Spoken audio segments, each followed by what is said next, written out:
Hi guys, welcome back. Today we're going to review Season 1's Episode 9 of The Flash, which has been titled The Man in the Yellow Suit. So, it's Christmas Day and everyone is seen trimming trees, and Joe and Barry are also seen having moments together. After that, Barry is also seen gifting Iris a replica of her mother's ring, which she lost in her childhood. It's like a necklace, and she also gifts him something useful, but then Eddie arrives and spoils the moment. Barry is also seen gifting things to the team, but Wells is seen leaving. Caitlin is also seen telling Barry how this time of the year was his favorite, but as the accident happened at this time, he needs some time alone. Caitlin is also seen being followed by someone like Ronnie, who turns out to be the Burning Man, and she is shocked. But this is where the episode really starts now. As at Mercury Labs, a man in yellow suit is seen trying to steal something, which is related to the future, and he also kills two guards. And yes, he looks exactly like the man who killed Barry's mother. When the doctor tells Barry about him, Joe finally reveals how the man has been in the city for weeks, and he didn't tell him because that man threatened to kill Iris. And Eddie here thinks that it's the Flash who did this. When Dr. Wells comes to know about this, he mentions how Mercury Labs was one of the major competitors till the accident happened, and now it's up front, where Tina is messing with tachyons. So they start devising a plan to capture that thing. They also meet Christina, but she doesn't trust Wells and denies to give them her prototype. Caitlin is also seen telling Cisco about Ronnie, so they go looking after him, but then he denies being Ronnie and again bails on them.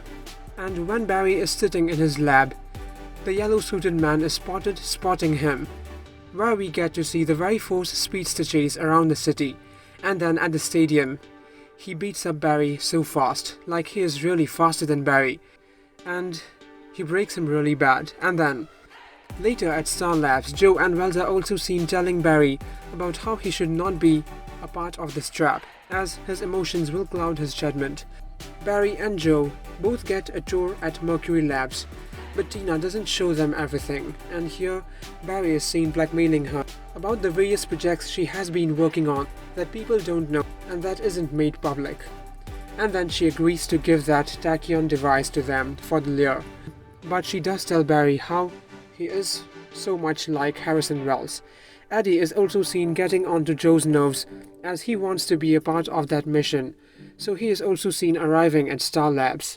The opposite Flash arrives and is seen being caught by them in the force field, and he doesn't reply to Joe, but then Dr. Wells is seen talking to him about his powers, and then a fluctuation is sensed in the power grid.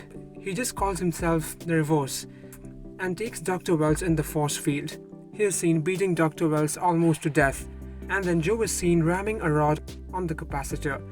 Caitlin calls Barry, but till he arrives the rest of the task force is already dead. He again starts beating Barry outside, and here Ronnie attacks him and he escapes. Eddie finally comes to know about the term metahumans, and Dr. Wells is also seen promising Caitlin to bring Ronnie home. Barry finally tells Iris about him being in love with her from a long time, and Dr. Wells is also seen entering the time vault as a post-credit, where he takes out a ring with a lightning bolt on it. And when he pushes it in, a yellow suit appears on the mannequin. Plus he applies that tachyon device on it. So is he the opposite Flash, or is he helping someone, as we just saw him being beaten up by someone? So guys, stay tuned for further more updates, and if you guys enjoyed, please like, comment, share and subscribe if you haven't.